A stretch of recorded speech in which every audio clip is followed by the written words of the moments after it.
नमस्कार, मैं रामप्यारे मौर्य, HRIC बमिया कमालपुर के ऑनलाइन क्लासेज में आप लोगों का स्वागत है।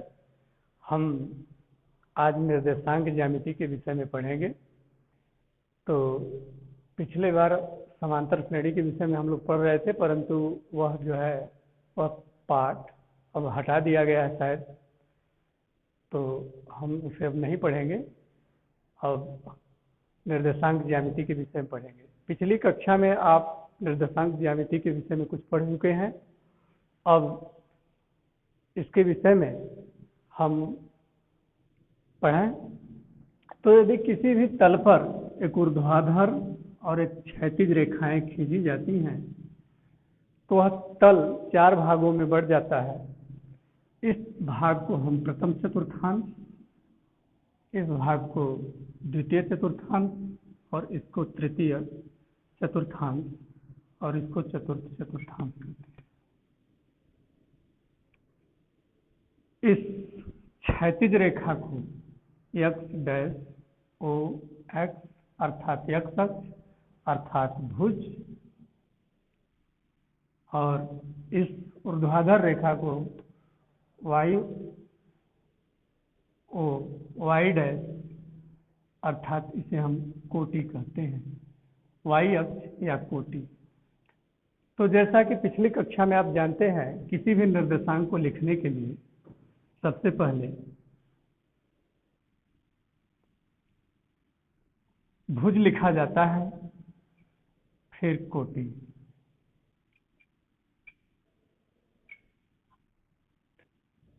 अब इस कटान बिंदु को मूल बिंदु का निर्देशांक जैसा कि आप जानते हो 0 0 होता है। मूल बिंदु से दाहिनी तरफ x अक्ष पर नापी गई दूरियां, समस्त दूरियां धनात्मक, बाईं तरफ नापी गई दूरियां ऋणात्मक। मूल बिंदु से x अक्ष के ऊपर नापी गई दूरियां धनात्मक और x अक्ष से नीचे की तरफ नापी गई दूरियां ऋणात्मक। इस प्रकार प्रथम चतुर्थांश में किसी निर्देशांक का चिन्ह दोनों ही धनात्मक होता है। दूसरे में सबसे पहले भुज लिया जाता है अर्थात ऋण और फिर धन। तीसरे चतुर्थांश का चिन्ह दोनों ही ऋणात्मक होता है और चतुर्थ का धन कामा ऋण। यह तो चिन्ह के विषय में हो गया। अब सबसे पहला सूत्र है किन्हीं दो बिंदुओं के बीच की दूरी। आइए देखिए,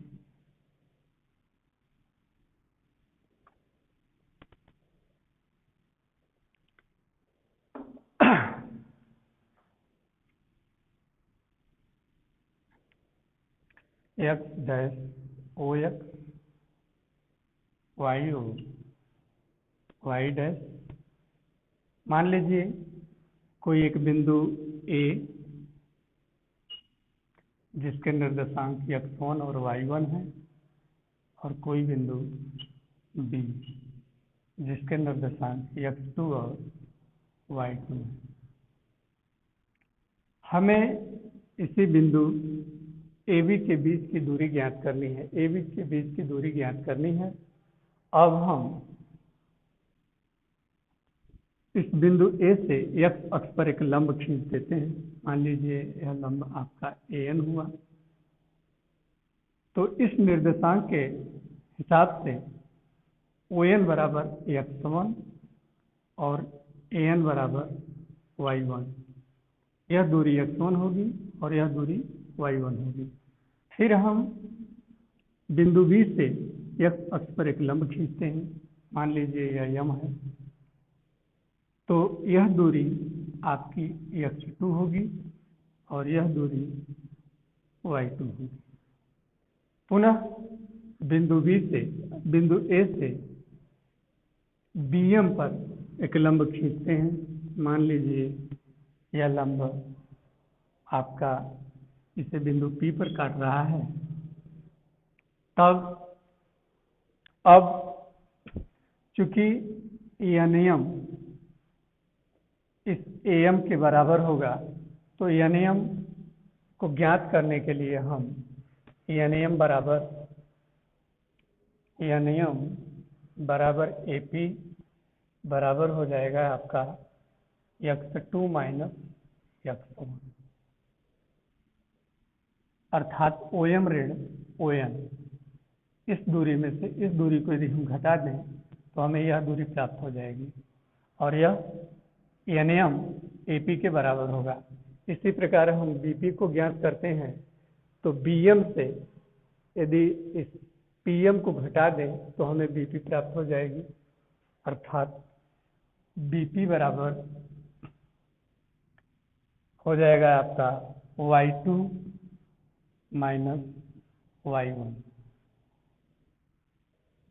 BM ऋण PM, अर्थात PM किसके बराबर है? AN के बराबर है।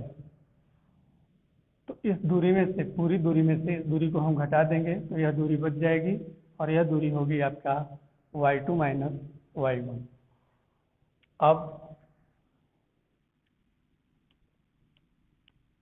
समकोण त्रिभुज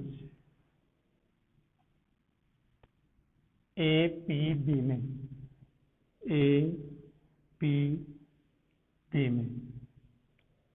AB बराबर, जैसा कि जानते हैं आप कि AB स्क्वायर बराबर AP स्क्वायर धन BP स्क्वायर। अब AB बराबर हो जाएगा आपका करणी में AP स्क्वायर धन BP स्क्वायर। अब हम AP स्क्वायर तो AP बराबर आपका यह है, तो इसका स्क्वायर लिख दीजिए, x square x2 minus x1 का होल स्क्वायर धन BP y2 माइनस y1 का होल स्क्वायर। अब इसे हम सीधा करके लिख देंगे, या x1 माइनस x2 का होल स्क्वायर और प्लस y1 माइनस y2 का होल स्क्वायर, और इसे हम D से प्रदर्शित करते हैं, अर्थात किन्हीं दो बिंदुओं के बीच की दूरी के लिए हम इसी सूत्र का प्रयोग करेंगे। ठीक, अब आइए एक दो उदाहरण देखा जाए।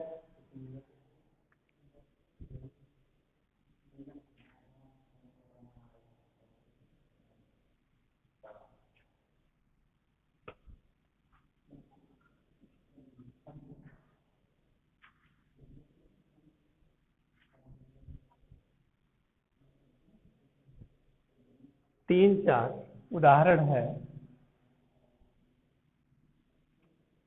3,4 तथा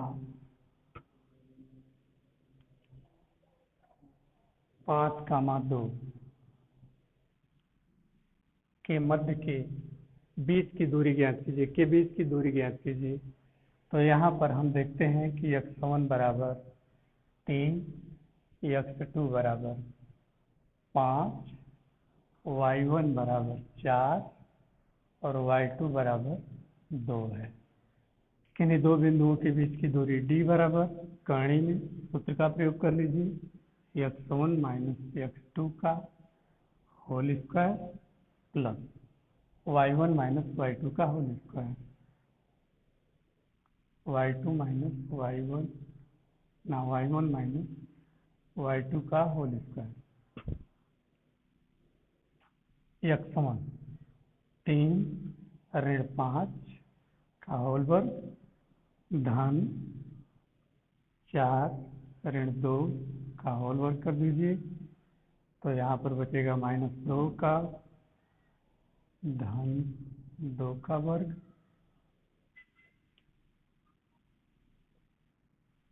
इसका वर्ग हो जाएगा 4 धन 4 बराबर करणी में 8, अर्थात 2 करणी में 2। तो इन दो बिंदुओं के बीच की दूरी 2 करणी में 2 होगी।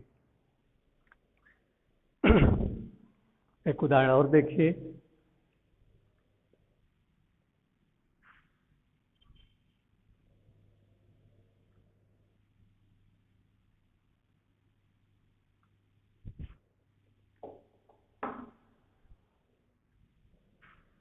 शून्य कामा 2 तथा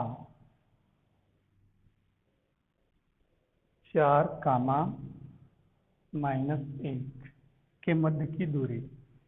तो लिख लीजिए x1 बराबर 0, x2 बराबर 4, y1 बराबर 2, y2 बराबर -1। अब इन दो बिंदुओं के बीच की दूरी के लिए सूत्र का प्रयोग करिए। तो वही x1 x2 का होल स्क्वायर धन y1 y2 का होल स्क्वायर। 0 ऋण 4 का होल वर्ग धन 2 ऋण 1 का होल वर्ग 4 चौक का 16 धन यहाँ पर कर लीजिएगा तो इसका प्रभाव हो जाएगा 2 1 3, 3 का वर्ग 9, 16 9 25, वर्गमूल लेंगे तो 5, अर्थात इन दो बिंदुओं के बीच की दूरी 5 इकाई।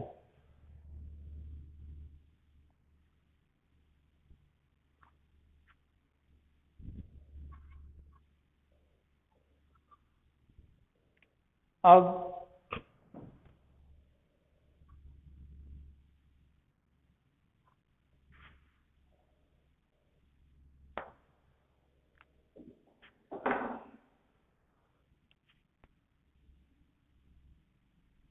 x dash O X Y O Y dash, तो मूल बिंदु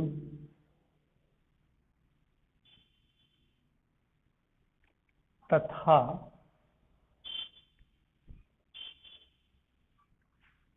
बिंदु के बीच की दूरी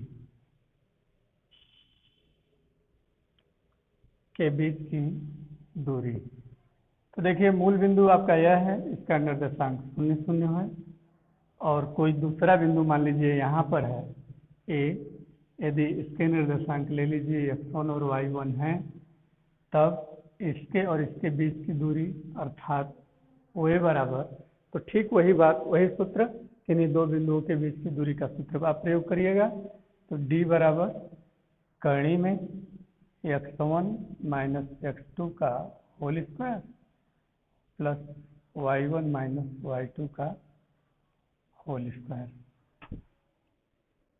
x1 0, x2 x1 का होल स्क्वायर प्लस 0 ऋण y1 का होल स्क्वायर, अर्थात x1 का स्क्वायर प्लस y1 का स्क्वायर। तो यदि एक मूल बिंदु और एक दिए हुए बिंदु के बीच की दूरी के लिए सूत्र का प्रयोग करना है तो आप इस सूत्र का प्रयोग कर लीजिएगा।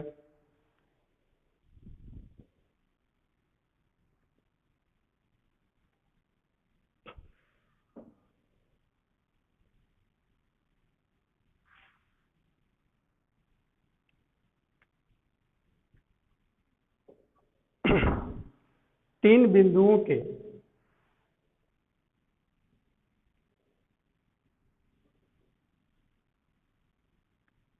की संरेख होने का प्रतिबंध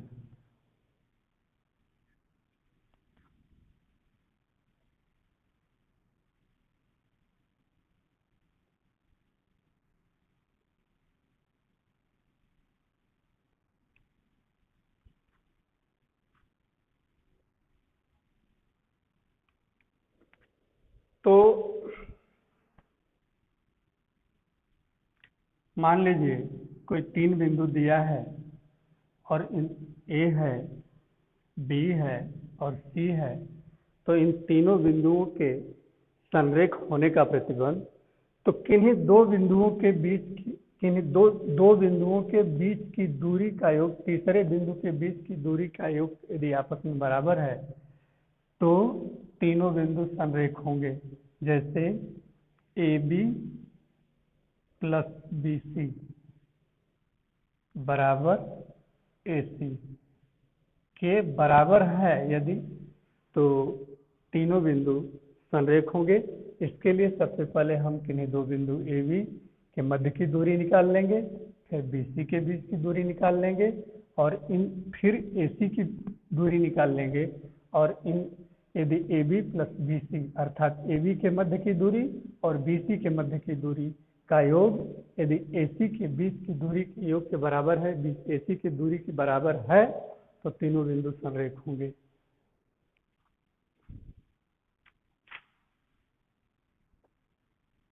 बस आज के लिए इतना ही।